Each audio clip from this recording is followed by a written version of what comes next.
Hey guys, it's Fred again from fredstechhub.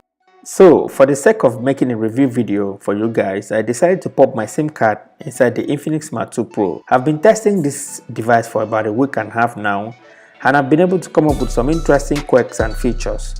So it's high time I give you my full review on the device. But before we begin, please kindly hit that subscribe button to join the family and turn on the bell icon to get a notification when a new video drops.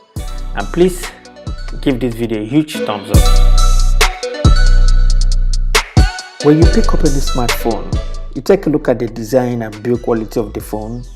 You feel it to see if it worth the asking price.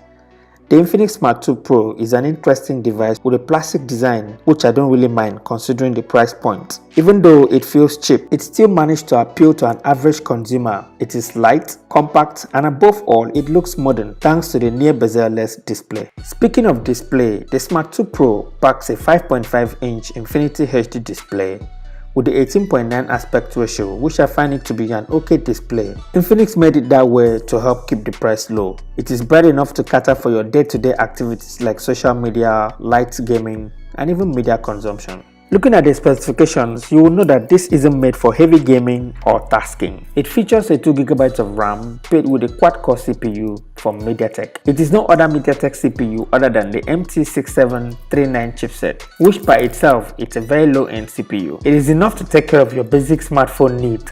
Basic usage determines the performance, which in my own use, I noticed some lag here and there, which is expected considering what it is and the amount it retails at. Don't get me wrong, in most cases it stays smooth, though multitasking is kind of hit or miss. Sometimes jumping from one app to the other is fine, but obviously not entirely smooth experience at all time. Moving on is the camera. It takes an okay pictures, the images are pleasing, but it is nothing to blow you away. I'm not going to say much about the camera here because I already made a video about the camera. I even compared it with the Techno Spark 2, so I'm going to link it above here or leave the link in the video description so you go check that out. So how does the battery phase? As one of the key features of a decent smartphone, it comes with a decent amount of juice to carry you all day.